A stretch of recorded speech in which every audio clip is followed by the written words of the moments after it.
Welcome to the second episode of budget bikes. তো last পর্বে আপনাদের সাথে শেয়ার করছিলাম যে আমি একটা সিরিজ তৈরি করব, যে সিরিজের আপনার বাজেট ফ্রেন্ডলি বাইক, যেমন 3 লাখ টাকা, 2.5 লাখ টাকা, 2 লাখ টাকা বাজেটে কোন কোন বাইকটা আপনাদের জন্য যৌক্তিক। এরকম 5টা ব্র্যান্ডের বাইক নিয়ে আমি একটা একটা করে ভিডিও শেয়ার করবো 50,000 টাকা ডিফারেন্সের মধ্যে।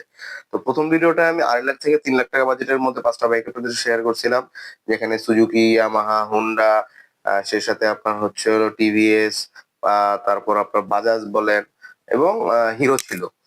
তো আজকেও আপনাদের সাথে হয়তো সেম ব্র্যান্ডের বাইক নিয়ে আমি আলোচনা করব না, কিন্তু 2 থেকে 2.5 লাখ টাকা বাজেটের মধ্যে কোন বাইকটা আপনার কেনা উচিত এবং কোন বাইকটা আপনার বেশি ফিচার আপনাকে কম প্রাইসে অফার করতেছে এবং সাথে আপনার অ্যাট্রাকটিভ লুকিং এভরিথিং, সেটা নিয়ে আলোচনা করব। তো hey everyone, this is Shamsul Arifin Piyas and welcome to another blog. তো এই ভিডিওটা যখন আমি শুট করতেছি, অ্যাকচুয়ালি আমার যেই মোটর ব্লগের যে ভিডিওটা আছে বাইকে করে, সেই ভিডিওটা যখন শুট করা হয়েছিল তখন আমি অ্যাকচুয়ালি হাসপাতাল থেকে রিলিজ পাইছিলাম। আমার একটা ইনফেকশনের প্রবলেমের কারণে 3 দিন আমি হাসপাতালে ছিলাম। তো আজকের ভিডিওতে হচ্ছে হলো আপনারা দেখবেন হলো আমার এক হাতে ক্যানোলা পরানো এবং এক হাতে গ্লাভস পরা। তো চলেন তাহলে মোটর ব্লগ দিয়ে বাকি কথা শেয়ার করি।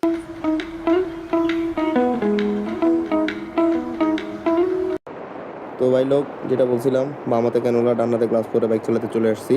তো ক্যানোলা পরে বাইক চালাতে একটাই প্রবলেম, একটা ছোট্ট খোঁচা লাগে যখন ক্লাস ফুল ধরা হয়, এছাড়া আর কিছু নেই। তো যেইটা মেইন টপিক ছিল বাজেট বাইকস। তো 2.5 লাখ থেকে 2 লাখ থেকে 2.5 লাখ টাকা বাজেটের মধ্যে আমি 1 নাম্বার বাইক রাখবো always Honda is my favourite, এবং হোন্ডার এক্স ব্লেড এবিএস, যেটা আপনার 160R, সেটা আমার 1 নাম্বার চয়েস। প্রথমত এটার প্রাইস হচ্ছে হলো 2,32,000 টাকা। 2,32,000-এ আপনি হচ্ছে হলো হোন্ডার একটা বাইক পাচ্ছেন এবং উইথ এবিএস, যেটার মাইলেজ আপনাকে মোটামুটি 45-50 দিবে, এবং হর্নেটের ইঞ্জিন ইউজ করা হয়েছে, এবং সামনের চাকাটা চিকন হওয়ার কারণে এক্সিলারেশন হর্নেট থেকে বেটার। তো অবশ্যই এই কারণে হোন্ডাকে আমি একে রাখবো। এটা আপনাকে ম্যাক্সিমাম পাওয়ার দিবে হলো 13.9 বিএইচপি, 8,500 আরপিএমে। ম্যাক্সিমাম টর্ক দিবে 13.9 নিউটন মিটার, 6,000 আরপিএমে। আর বাকি ওয়েট হলো 141 কেজি। টপ হয়তো এটার খারাপও না, টপ এটার আপনার 115 দাবি করে, টপ আপনি 120+ পাবেন। তো বাংলাদেশ টপ তোলার জায়গা নাই, সেই কারণে টপ আমার বাইক কেনার ক্ষেত্রে কখনোই মেজর বিষয় হয় নাই। তো এই কারণে আমি হোন্ডাকে একে রাখলাম।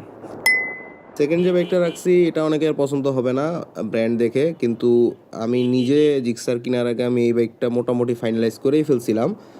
পরবর্তীতে বাজেট বাড়ার কারণে আর এদিক যাই নাই। সেটা হলো hero thriller 160R with ABS.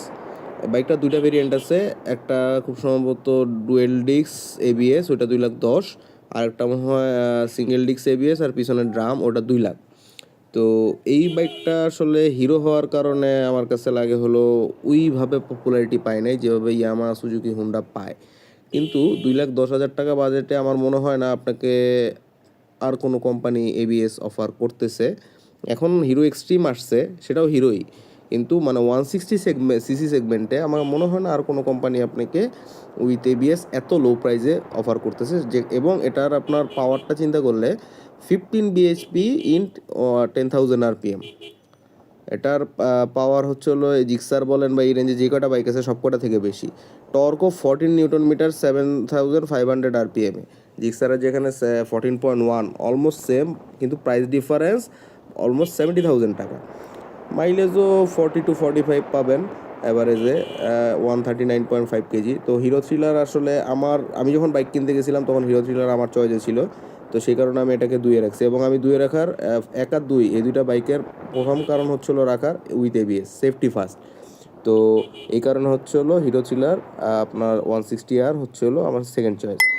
3 number যে বাইকটা রাখছি আমি, এটা অনেকে হয়তো বিশ্বাস করবেন না, তবে এটা আমার 3 নাম্বারে থাকতো না, 4 নাম্বারে থাকতো যদি সুজুকি মনোটন হচ্ছে হলো রিসেন্টলি প্রাইস কমিয়ে 2 লাখের নিচে চলে না যেত।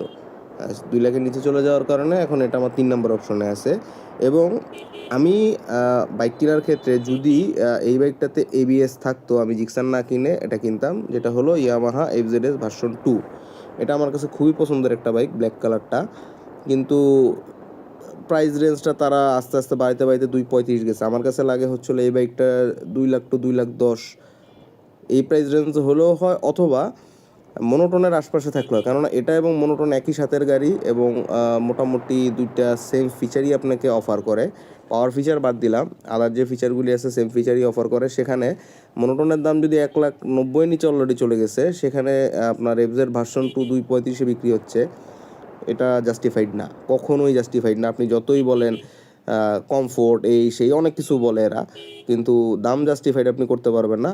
তবে বাইক হিসেবে এফজেড ভার্সন 2 এফজেড সিরিজের মধ্যে আমার কাছে লাগে সেরা বাইক। এটা যদি এবিএস থাকতো হয়তো আজকে আমি সুজুকি জিক্সার না চালাই হচ্ছে হলো এফজেড ভার্সন 2 চালাইতাম, কিন্তু এবিএস নাই, কিছু করার নাই। বাইকের ওভারঅল আপনার 13 বিএইচপি পাওয়ার 8000 আরপিএমে দিবে, এই ব্লা ব্লা কথা বলে লাভ নাই।